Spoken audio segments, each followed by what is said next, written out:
definition of poverty itself has changed throughout the years. However, in today's contemporary society, it is usually defined as the lack of access to basic human needs. Those who experience poverty do not have the financial means to access housing, water, food, medical insurance, and many more. Poverty in general is a prevailing issue in our current society. However, it extends further than just lack of access to basic human needs, but also exclusion from society and participation in the decision-making process. According to the World Bank, the current ongoing pandemic is expected to increase poverty levels throughout the world. It is expected that 150 million will be living in poverty in 2021. Poverty is a social problem that governments should be able to address, however, has failed to do so. Other social institutions, such as religion, also perceive poverty as a social problem. One of these religions is Islam. In Al-Quran, an ideal and heavenly society is characterized by two terminologies, namely maghfirah or forgiven by God, and taibah or prosperous. Subsequently, any situation that opposes the aforementioned ideal and heavenly condition, such as poverty, is deemed evil and should be abolished. There are different ulama perceptions of poverty from the Islamic lens. However, the majorly agreed upon definition was presented by Imam Shafi'i, who posited, poverty is the condition of a person's inability to meet their basic needs, joined by insufficient results obtained from the business.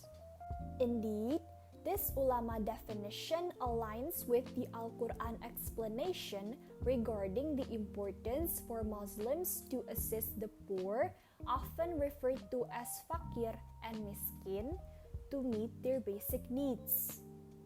Moreover, in Al-Quran, there are several verses that touch upon the topic of poverty. Nevertheless, Surah Al-Ma'un verse 1-3 particularly emphasize the issue. Al-Ma'un verse 1-3 translates to, "Have you seen the one who denies the recompense? For that is the one who drives away the orphan and does not encourage the feeding of the poor." These verses highlight that the people who willfully deny the final judgment day are the same people that refuse to help the less fortunate. The aforementioned verses clearly showcase Islam has always placed importance on alleviating poverty and strive for equal prosperity for every Muslim.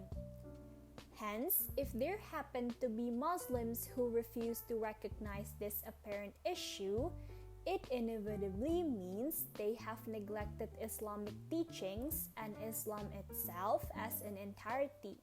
Therefore, devout Muslims should practice zakat, infaq, and sodaqah in efforts to put an end to the curse of poverty.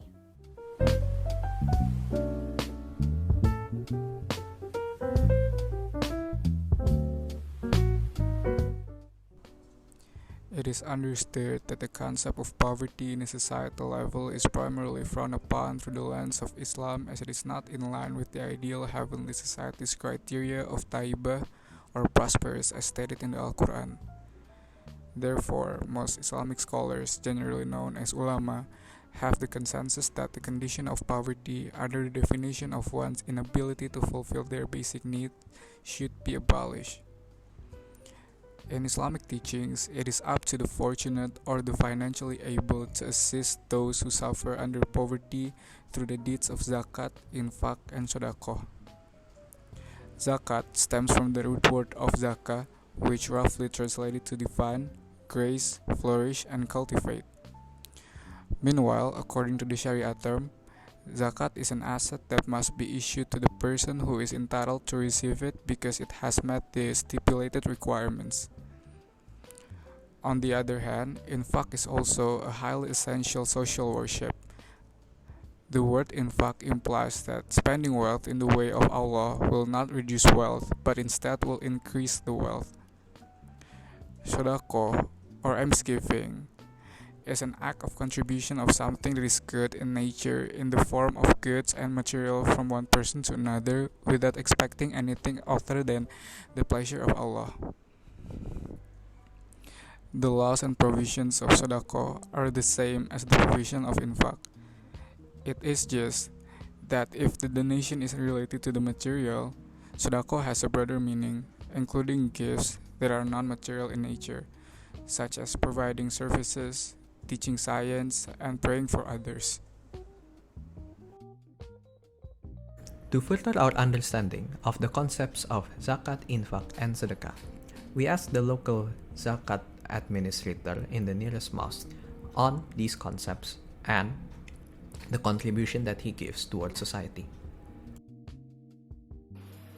Ya, selamat siang. Ini dengan Erlangga Putra dan sekarang saya sedang mewawancarai salah seorang pengurus masjid yang bertugas mengurus zakat. Ya, nama saya Muhammad Zaid Adnan Dari masjid? dari Masjid Nurul Iman, Perum Gedung Kuning. Baiklah Mas, untuk pertanyaan yang pertama, bagaimana ya proses zakat dari pengumpulan sampai penyalurannya? Ya, jadi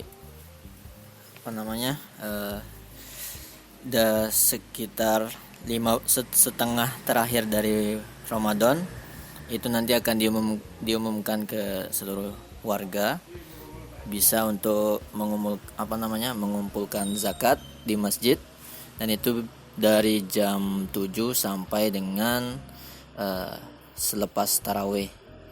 Nah, terus nanti di sini ada yang nunggu, dicatat, boleh dalam bentuk uang ataupun beras 2,5 kilogram. Ya, kalau begitu untuk pertanyaan kedua, dalam proses untuk pertanyaan yang kedua, dalam proses pengumpulan dan penyaluran tersebut, apakah ada badan lain yang membantu atau dibantu dalam menunaikan zakat, atau masjid melakukan semuanya sendiri? Dalam proses penyaluran zakat itu masjid melakukannya sendiri, dibantu oleh ketua takmir dan para santrinya ketua takmir. Kalau untuk boleh minta detail lagi, begitu sudah dikumpulkan, disalurkannya ke siapa ya? Kepada semua warga yang berada di sekitar Masjid Nurul Iman. Terima kasih. Baik, untuk pertanyaan yang ketiga, Masnya sudah pernah membayar zakat? Dan kalau sudah, boleh tahu berapa kali ya? Pernah selama di Jogja, jadi sudah sekitar 3 kali 4 kali lah.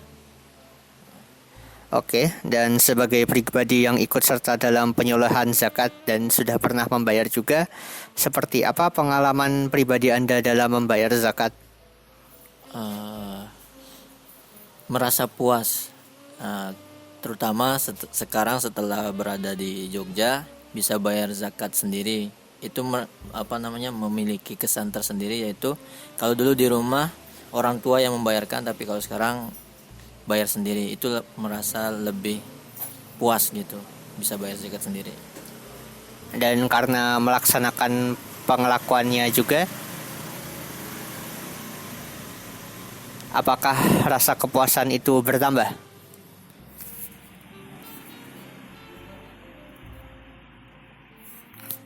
Iya, bertambah. Setiap kali membayar zakat itu pasti merasa puas dan selalu bersyukur, alhamdulillah bisa bayar zakat sendiri sekarang. Dan alhamdulillahnya juga sekarang bisa mungkin berkah dari zakat bisa membantu sedikit orang tua rezekinya.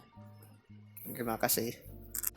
Dan ini untuk yang terakhir ya Mas, untuk pendapat pribadi dari kebiasaan zakat, sedekah dan infak, apakah nilai paling penting yang bisa dilakukan ke kehidupan sehari-hari meskipun bukan bulan Ramadan maksudnya? Kepekaan sosial kepada orang yang ada di sekitar itu. Jadi kita nilainya itu harus selalu membantu orang-orang yang kekurangan. Itu aja sih Mas. Baiklah. Terima kasih untuk semuanya ya Mas. Sekali lagi. We also asked the local ustad on his opinion in the state of the implementation of zakat, infak, and sedekah in Indonesia as well as in the neighborhood. Ya, jadi selamat malam, nama saya Erlangga Putra dan saya sedang mewawancarai Ketua Takmir Masjid Nurul Iman, Perumahan Gedong Kuning. Ya, enggak namanya tadi, maaf. Nur Khalis. Ya. Jadi untuk pertanyaan yang pertama itu bagaimanakah kemiskinan dilihat dari sudut pandang agama Islam? Ya, jadi kemiskinan itu isu yang memang ingin diperjuangkan oleh agama Islam sejak awal. Islam itu hadir diantaranya adalah untuk memerangi ketidakadilan termasuk ketidakadilan ekonomi, kemiskinan itu. Makanya Islam hadir dengan beberapa konsep ajarannya tentang pengentasan kemiskinan itu. Pertama adalah soal perbudakan. Itu bagian dari ekses dari kemiskinan itu adalah perbudakan itu. Maka proyek besar Islam di awal-awal dan memerdekakan budak. Bahkan banyak amal ibadah di dalam Islam bila tidak sanggup dilaksanakan, itu konsekuensinya adalah dengan cara memerdekakan budak bagi mereka yang mampu tentu. Nah, itu satu hal. Terus yang kedua adalah konsep infak, zakat dan sedekahnya dalam agama Islam itu menjadi sangat dominan dalam ajaran Islam dalam rangka tadi bahwa manusia itu hidup harus adil secara ekonomi, sama mungkin tidak mungkin, tetapi minimal harus ada keadilan dalam ekonomi. Gitu. Apakah ada ayat Quran yang benar-benar condong dalam memerangi kemiskinan? Ada, seperti yang paling mudah adalah surat Al-Ma'un. Jadi ara'aital ladzi yukadzibu bid-din fadzalikal ladzi yad'ul yatim wa la yahuddu 'ala ta'amil miskin. Ini ayat yang secara langsung terkait dengan bagaimana agama Islam itu punya misi besar soal keadilan di bidang ekonomi, mengentaskan kemiskinan itu. Jadi surat ini surat Al-Ma'un, dan bahkan kalau di DIY itu ada organisasi Muhammadiyah yang gerakannya adalah gerakan Al-Ma'un dalam rangka untuk mengentaskan kemiskinan. Itu ayat yang memang secara jelas menuntut setiap orang Islam, bahkan dikatakan sebagai orang yang mendustakan agama kalau mereka tidak mau mengentaskan kemiskinan itu.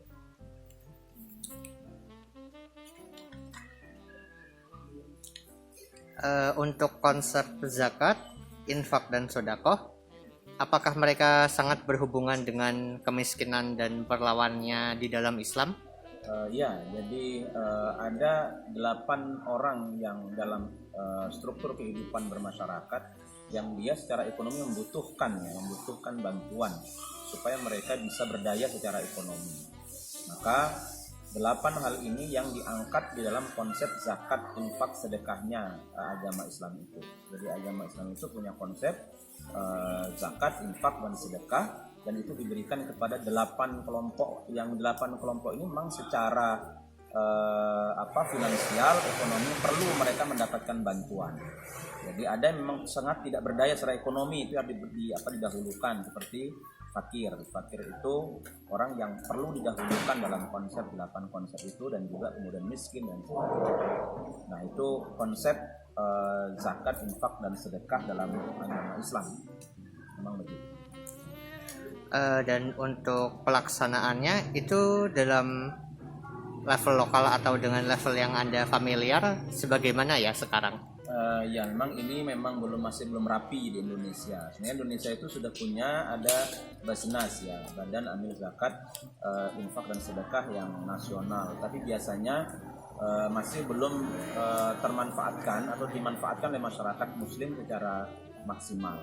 Sehingga memang konsep zakat, infak dan sedekahnya dunia Islam itu belum terlalu bisa dijadikan sebagai solusi untuk mengatasi problem kemiskinan yang ada di Indonesia, memang karena masyarakat itu masih memanfaatkan kebijakan-kebijakan lokal untuk pengelolaan zakat, infak dan sedekah. Harusnya memang sudah dikelola secara nasional. sehingga tidak ada pengumpul zakat di tingkat bawah, kecuali zakat yang dikumpulkan oleh lembaga-lembaga resmi pemerintah, misalkan begitu. Itu mungkin akan lebih kuat tingkat pemberdayaannya. Tapi kalau sekarang ya zakat, infak dan sedekah itu masih dikelola secara komunal oleh masyarakat tertentu, dibagikan kepada masyarakat lingkungannya. Sehingga kadang-kadang konsep pemberdayaan di zakat itu juga masih belum ada. Hanya beberapa yang sudah maju memang masyarakat, kemudian mereka mengelolanya secara baik, ya, sesuai dengan yang seharusnya. Itu. Untuk berhubungan dengan jawabannya yang tadi, siapa yang biasanya bertanggung jawab untuk mengurus dalam pengumpulan dan penyuluhan zakat pada level lokal? Ya, pada level lokal tentu adalah dari kalau di kita ya di Indonesia ini biasanya ya takmir masjid, biasanya tokoh-tokoh masyarakat. Itu kalau yang terjadi hari ini ya, terutama terkait dengan zakat fitrah. Tapi kalau zakat mal memang sudah mulai lembaga-lembaga yang muncul di tengah-tengah masyarakat, baik yang inisiatif masyarakat maupun yang diinisiasi oleh pemerintah atau organisasi sosial keagamaan. Itu sudah mulai ada. Tapi memang sebenarnya siapa yang punya kewajiban untuk menjelaskan itu ya tentu para tokoh-tokoh agama, tokoh masyarakat itu dan pemerintah sendiri. Yang paling bertanggung jawab kalau pemerintah ya Kementerian Agama tentu. Dari mulai yang pusat sampai nanti Kementerian Agama yang ada di bawah. Itu memang mereka punya tanggung jawab untuk menjelaskan dan mengelola zakat, infak dan sedekah di tengah-tengah masyarakat muslim. Karena memang mungkin karena keterbatasan pemerintah untuk itu, sehingga memang sampai saat ini masih dikelola secara komunal oleh masyarakat.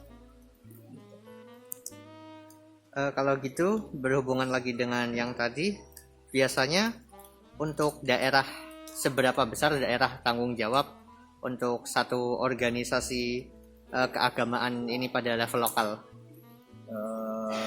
Ya, kalau seberapa besar, misalkan saja taruh di lingkungan kita ini, lingkungan kita di Perumahan Gedung Kuning ya, kita hanya bisa mencakup wilayah yang ada di sekitar saja. Padahal sebenarnya karena kondisi kita ini berbeda-beda satu dengan yang lain, ada masyarakat agnianya, mereka yang mampunya itu lebih besar dan yang lebih besar jumlahnya, yang tidak kurang mampunya lebih sedikit. Ada juga masyarakat yang kurang mampunya lebih banyak dan yang mampunya hanya lebih sedikit. Nah, pemerataan itu yang masih belum ada. Jadi kalau kita misalkan saja di sini yang mampu lebih banyak daripada yang kurang mampu, sehingga zakat, infak, sedekah terdistribusi pada beberapa orang yang dianggap kurang mampu di lingkungan masyarakatnya saja. Dan ini yang tadi saya sebut ini kurang efektif.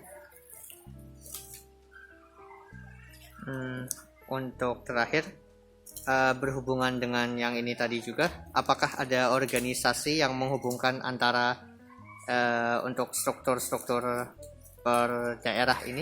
Ataukah masih semuanya mengurus sendiri-sendiri dan berusaha untuk tidak mengganggu satu sama lain? Ya, yang pertama, yang paling banyak mungkin yang terakhir itu ya, masih ngurus sendiri-sendiri gitu ya. Tapi sebenarnya sudah mulai ada organisasi seperti Lajismu kalau di Yogyakarta itu ya. Itu mereka sudah mengkomunikasikan pengelolaan zakat itu sudah sampai ke tingkat takmir masjid, pertama yang bisa dijangkau oleh mereka, sehingga kita juga kadang-kadang juga mendistribusikan ke mereka juga, ke Lajis Muhammadiyah, karena mereka sudah kuat dan sudah besar, jaringannya sudah nasional juga. Itu biasanya masyarakat percaya biasanya. Kalau jaringannya masih belum nasional, biasanya masyarakat juga nggak percaya, sehingga mereka dikelola secara sendiri-sendiri, yang penting tidak saling mengganggu antar daerah-daerah pengumpul zakat itu. Gitu. Ya, sekian saja dari saya. Terima kasih sudah meluangkan waktunya, Pak. Terima kasih sekali. Ya, sama-sama. So, in all, the concept of zakat, infak, and sedekah are all concepts in which it tries to help those who are less fortunate through those who are capable of providing for themselves through a method that involves every member of the community to pitch in and help everyone that is in their neighborhood.